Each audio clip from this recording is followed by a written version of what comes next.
यहाँ पर जो सड़कों की बात है, अभी एक तो सड़कें तो बन रही है, लेकिन कुछ चीजें हैं जो हमारे हाथ में भी नहीं है। अब रेल लाइन तो राज्य सरकार नहीं बनाती, रेल लाइन तो भारत सरकार बनाती है। ऐसी सड़कों में कई सड़कें हैं जो केंद्र सरकार बनाती है और हम लोगों के साथ तालमेल करते हुए उसको गति दिया जाता है। आप लोगों ने देखा होगा चाईबासा से में जो जगन्नाथपुर और नवामुंडी की सड़क है, कितना बुरा हाल है। भारत सरकार को बोलते बोलते थक गए।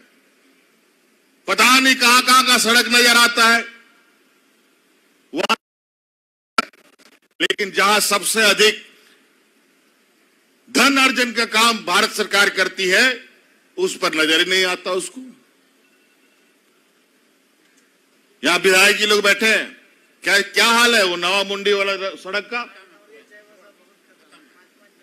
गाड़ी तो छोड़ो, पैदल भी नहीं जा सकता आदमी, ये हालत है। आपके इस जिले में लगभग जो अभी हम लोगों के तरफ से राज्य सरकार के तरफ से 300 करोड़ की योजना, लगभग 134 किलोमीटर का, एनएच में भी लगभग 72 किलोमीटर का, कुल मिला जुला करके लगभग 1000 करोड़ का और 447 किलोमीटर चाईबासा को सैंक्शन कर दिया गया है। धीरे धीरे और इसकी बढ़ोतरी की जाएगी। इसलिए अब जब बारिश हो जाए तो कहां से सड़क बनेगा? कोरोना आ जाए कैसे बनेगा सड़क? अब सुखाड़ हो गया तो अब किसानों की चिंता है। तो इसलिए चुनौती भरा जीवन हम लोगों का है, सब आदिवासियों का सदियों से चुनौती भरा रहा है, लेकिन हम लोग चुनौती से कभी घबराए नहीं। और यही वजह है कि आज हम लोगों के पूर्वज की लड़ाई के बदौलत हमें ये अलग राज्य मिला, ये झारखंड मिला। जल जंगल जमीन तभी बचेगा जब आदिवासी बचेगा,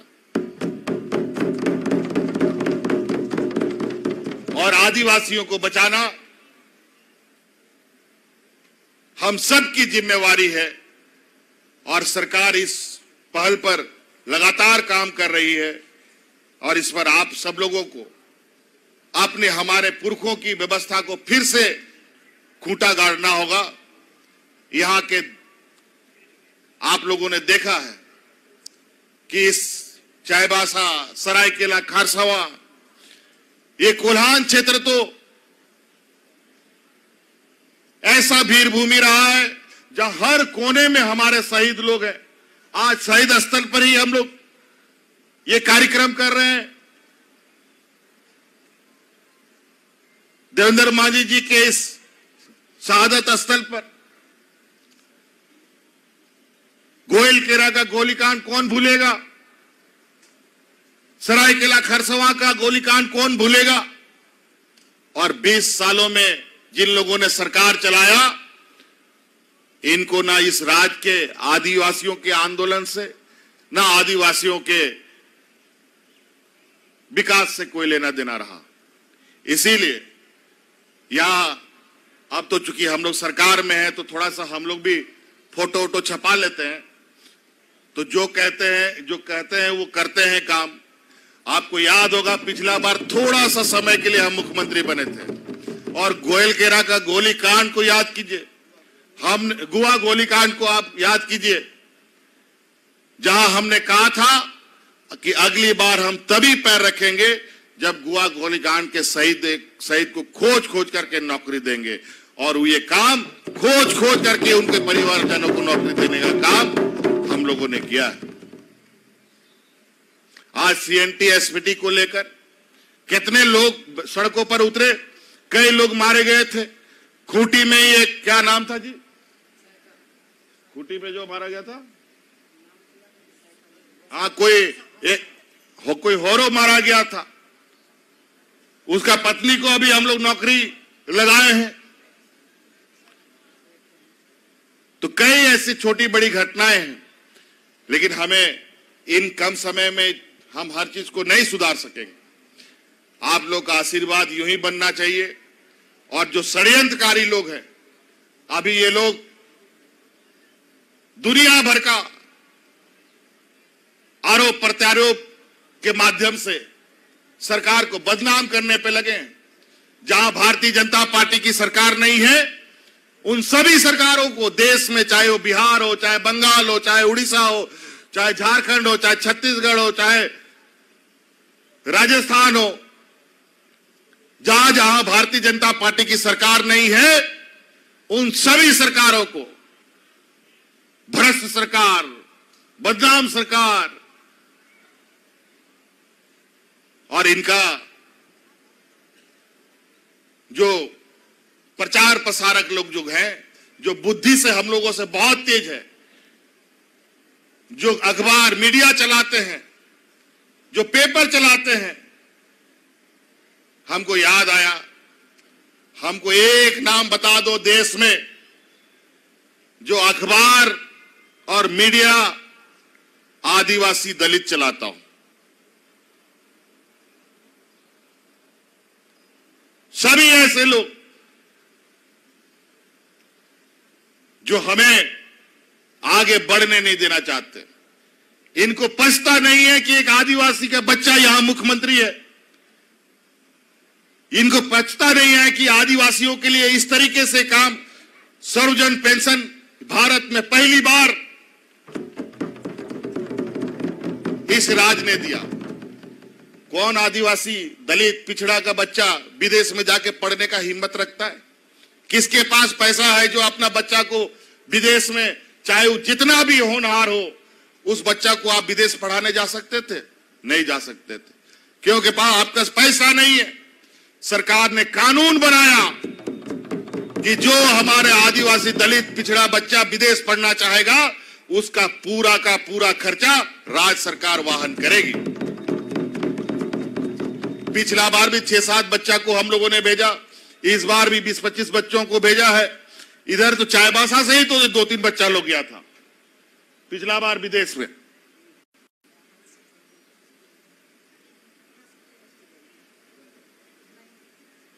आज आप लोग को आगे बढ़ना है, आप लोग को खड़ा रहना होगा, तभी इस गरीबी की जंग से हम लड़ाई जीत पाएंगे। इसलिए आप सब लोग, हम जानते हैं कि हमारे लोग गरीब हैं, मजदूर हैं, किसान हैं। आज आप धान खेती के बदौलत, गेहूं खेती के बदौलत जीवन नहीं चला सकते। आज के दिन में बिरसा हरित ग्राम योजना के माध्यम से फलदार वृक्ष लगाइए, आम का पेड़ लगाइए, पपीता का पेड़ लगाइए, केला का पेड़ लगाइए। और आजकल एक इधर खूंटी ऊटी में बहुत जोर शोर से खेती चल रहा है ड्रैगन फ्रूट्स का। हिंदी में क्या बोलता है पता नहीं, हमको भी क्या बोलता है जी? ड्रैगन फ्रूट है बोलता है, लाल रंग का होता है, इतना बड़ा बड़ा, और वो फल इतना जबरदस्त लाभदायक है। आपको अपना गांव में 200-250 रुपया किलो, लेकिन उसका अच्छा बाजार आप बना ले और दिल्ली और कलकत्ता जाते जाते वो 800-1000 रुपए किलो हो जाता है। और इस बाजार की तैयारी हम कर रहे हैं कि आपको भी अगर 800 नहीं तो कम से कम 400-500 रुपया किलो मिले, इसकी तैयारी हम कर रहे हैं। आप वो सब फलदार वृक्ष लगाइए। और ड्रैगन फ्रूट में तो सबसे बड़ी बात कि उसमें आयरन कंटेंट इतना अधिक है जो हमारी महिलाओं में, बच्चियों में जो आयरन की कमी होती है, खून की कमी होती है, अगर वो फलदार वृक्ष लगाते हैं तो आप बाजार भी कीजिए और उसको खाइए और अपना सेहत को भी दुरुस्त रखिए।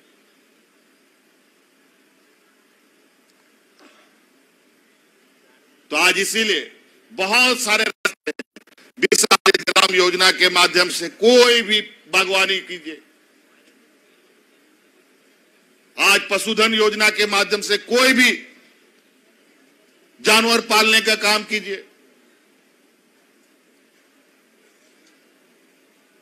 थोड़ा मेहनत तो करना,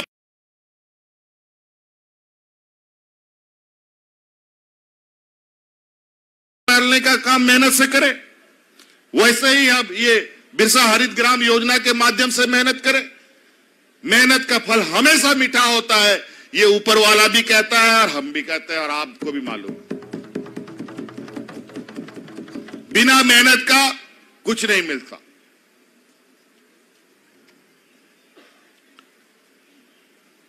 और अभी आप लोग की शिक्षा के लिए एक नई व्यवस्था आप लोग देख रहे होंगे, यहां कल्याण विभाग का कई हॉस्टल चाईबासा जिला में बना है। जिस दिन से बना था उसके बाद जीवन में कभी भी उस पर कोई चूना सुर्खी भी नहीं किया था। हमको अभी कुछ फोटो वोटो आया है, वो देखने के बाद तो पता ही नहीं चलता है कि ये कल्याण विभाग का हॉस्टल है। इतना चकाचक हो गया। और उन कल्याण विभाग में के हॉस्टलों में जो हमारे बच्चे पढ़ते हैं, जो रह करके यहाँ स्कूल कॉलेज जाते हैं, उन हॉस्टलों में आने वाला समय में रसोइया का भी व्यवस्था सरकार करेगी, चौकीदार का भी व्यवस्था करेगी, और उन बच्चों के लिए खाने का भी व्यवस्था कैसा हो उस पर हमारा विचार चल रहा है। अब उस कल्याण विभाग के हॉस्टल में बच्चों को जाकर के खाना बनाने का जरूरत नहीं है, और गांव से उसको राशन दाल चावल ले जाने का जरूरत नहीं होगा, वो अब सरकार देगी। आप लोग को अपने बच्चे की पढ़ाने की चिंता है, वो चिंता भी अब सरकार पूरी तरीके से अपने ऊपर लेगी। कहां कहां से बच्चे को खर्च लगता है। आदिवासी दलित पिछड़ों के बच्चे जहां घर के पास, जिनके घर में पैसे नहीं है, उनका हर पढ़ाई का व्यवस्था कैसे सुनिश्चित करे, ये एक बृहद पैमाने पर इसका कार्य योजना हम तैयार कर रहे हैं। बच्चों को पढ़ाई का जिम्मा अब सरकार करेगी। आप लोग अपना खेत खलियान, गांव और समाज की चिंता करें। इसीलिए मुझे लगता है अब इन्हीं बातों के साथ हमें अपनी बातों को बंद करना पड़ेगा, क्योंकि और भी कार्यक्रम आज हमारे रांची में है। और इसी तरीके से बीच बीच में आप लोगों के बीच में आकर के आप लोगों की इन योजनाओं का जानकारी हम लेते रहेंगे। और ये गोयलकेरा हाट बाजार जो हम लोग आज से नहीं बरसों से यहां आना जाना कर रहे हैं, सब कुछ इस हाट बाजार में बिक रहा है। इस हाट बाजार से बेच बेच के लोग बड़ा बड़ा आदमी भी बन गया, अगल बगल में बड़ा बड़ा घर भी अपना ठोक लिया। के लोग बड़ा बड़ा आदमी भी बन गया, अगल बगल में बड़ा बड़ा घर भी अपना ठोक लिया। लेकिन हाट बाजार का स्थिति बद से बदतर है। ये टूटा फूटा झपड़ झुपड़ टाइप के झोपड़ी सब बना हुआ है। कैसा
मान सम्मान पे जामा उन हांडी पौराते आबोरन सराम समाज बड़ी चबाओ कर आय मा योजना में ना गोगो और को लगी आप पे राशन दुकान, होटल दुकान, चाय दुकान, पकौड़ी दुकान, जा चला सुनाए पिया ना चला पे ना हांडी टुकुई द्वालो पे दिपिला